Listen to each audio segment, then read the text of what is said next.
Assalamualaikum warahmatullahi wabarakatuh. Halo semua, perkenalkan nama saya Siska Sulandari dengan NIM 2285190061, semester 4 kelas A dari jurusan Bimbingan dan Konseling Universitas Sultan Ageng Tirtayasa. Pada kesempatan kali ini, saya akan mendemonstrasi cara mempraktikkan salah satu alat instrumentasi psikologi non-tes, yaitu tentang inventori tugas perkembangan atau ITP.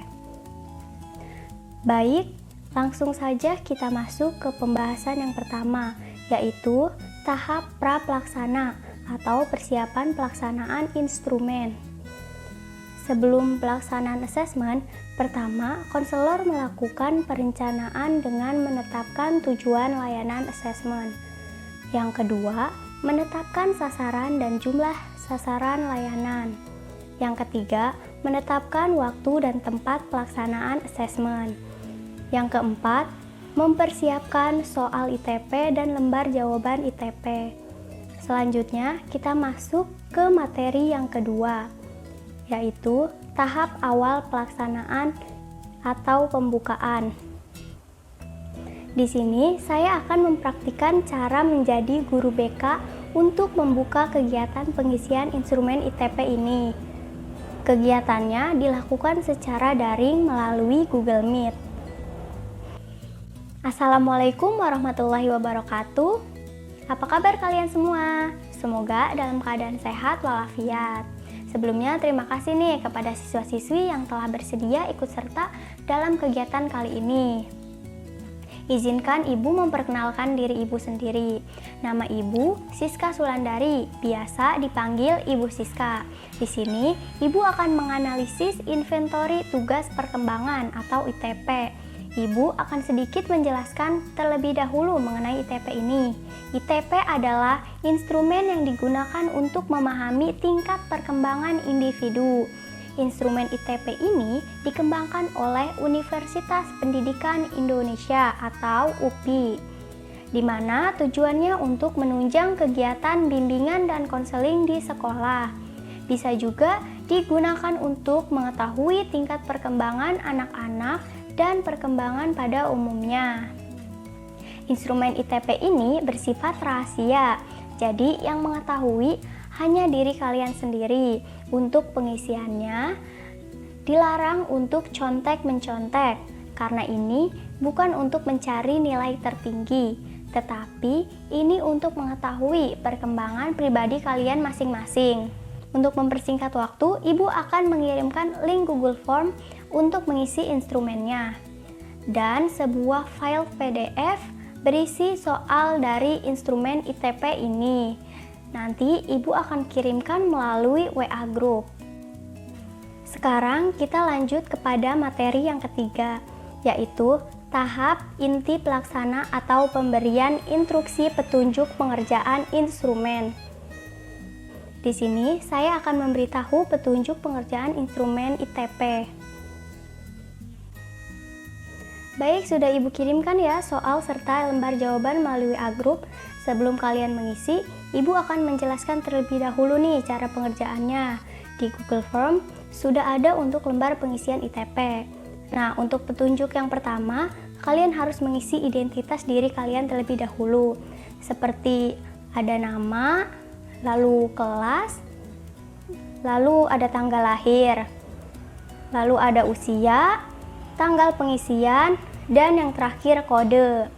Nah, kode di sini itu menggunakan nomor absen kalian di kelas. Setelah kalian isi identitas diri kalian, kalian bisa klik berikutnya untuk langsung mengisi jawaban dari instrumen ITP. Dan soal dari ITP-nya bisa dilihat di file PDF ya. Di sini kalian harus mengisi semua soal instrumen ITP secara jujur dan juga secara sukarela dalam menjawab instrumen ITP ini. Setelah kalian mengisi semua instrumennya, kalian bisa klik kirim yang ada di bagian paling bawah. Bagaimana anak-anak, apakah kalian mengerti? Atau ada yang ingin ditanyakan? Jika tidak, silakan diisi instrumennya. Ibu beri waktu selama 45 menit ya. Silakan diisi anak-anak. Oke, waktunya sudah habis ya anak-anak. Apakah sudah selesai diisi? Jika sudah, jangan lupa klik kirim ya. Sebelumnya, terima kasih banyak kepada kalian karena telah bersedia mengisi instrumen ITP ini. Ibu berjanji akan merahasiakan dan menggunakan data yang telah kalian semua isi secara sebaik-baiknya. Ibu juga mohon maaf bila ada salah kata atau pengucapan. Ibu izin live ya dari Google Meet. Terima kasih semua. Wassalamualaikum warahmatullahi wabarakatuh. Selanjutnya kita masuk pada materi yang terakhir, yaitu tahap akhir atau tahap hasil instrumen. Untuk mengolah hasil dari ITP, kalian bisa langsung masukkan data yang akan diolah ke aplikasi ATP atau analisis tugas perkembangan. Caranya, masukkan file yang akan diolah, yaitu dengan cara klik file, lalu ke open, nanti akan muncul seperti ini. Dan kalian bisa langsung memasukkan file yang akan diolah. Setelah dipilih file yang akan diolah, klik open. Nanti datanya akan langsung terimport ke dalam ATP seperti ini. Di sini kalian bisa memasukkan sumber data seperti nama sekolah, kelas, dan juga kelompok. Langsung saja kita ke penyampaian hasil analisis kelompok. Di analisis kelompok ini, kita bisa melihat tingkat perkembangan suatu kelompok. Caranya dengan mengklik analisis kelompok, dan nanti akan muncul diagram batang seperti ini. Untuk diagram batang yang warna hijau ini, berhubungan dengan tingkat perkembangan dari suatu kelompok itu. Nah, untuk garis kuning ini, penanda bahwa itu adalah rata-rata dari suatu kelompok. Sekarang kita lihat diagram batangnya. Nah, untuk batang hijau yang tidak melewati garis kuning itu, berarti aspek tersebut belum memenuhi syarat nih, atau masih di bawah rata-rata kelompok. Maka, perlu tindak lanjut untuk bimbingan. Contohnya nih, bisa kita lihat dulu ya aspek-aspeknya dengan cara klik view, lalu klik browser ranah soal. Nanti akan muncul seperti ini. Dalam instrumen ITP ini terdapat 11 aspek, di mana yang pertama adalah landasan hidup religius, yang kedua landasan perilaku etis, yang ketiga kematangan emosional, yang keempat kematangan intelektual, yang kelima kesadaran tanggung jawab, yang keenam peran sosial sebagai pria atau wanita, yang ketujuh penerimaan diri dan pengembangan, yang kedelapan kemandirian perilaku ekonomis, yang kesembilan wawasan dan persiapan karir, yang kesepuluh kematangan hubungan dengan teman sebaya, dan yang 11 persiapan diri untuk pernikahan dan hidup berkeluarga.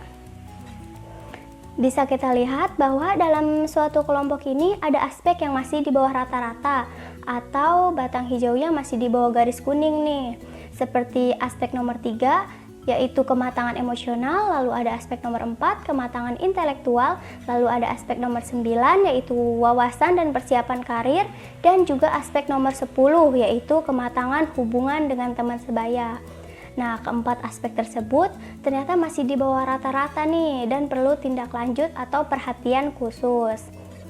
Dan untuk batang hijau yang melewati garis kuning atau rata-rata kelompok berarti sudah memenuhi syarat atau dibilang cukup baik.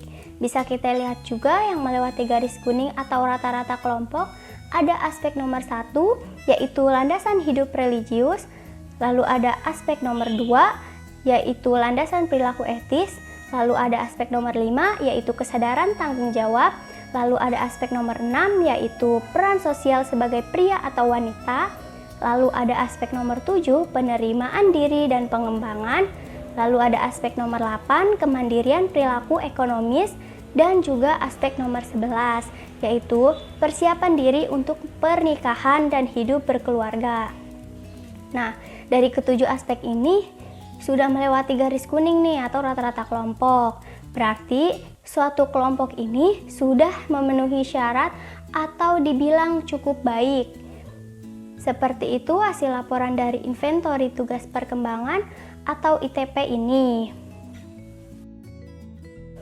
Mungkin hanya itu saja yang dapat saya sampaikan. Kurang dan lebihnya mohon maaf. Wassalamualaikum warahmatullahi wabarakatuh.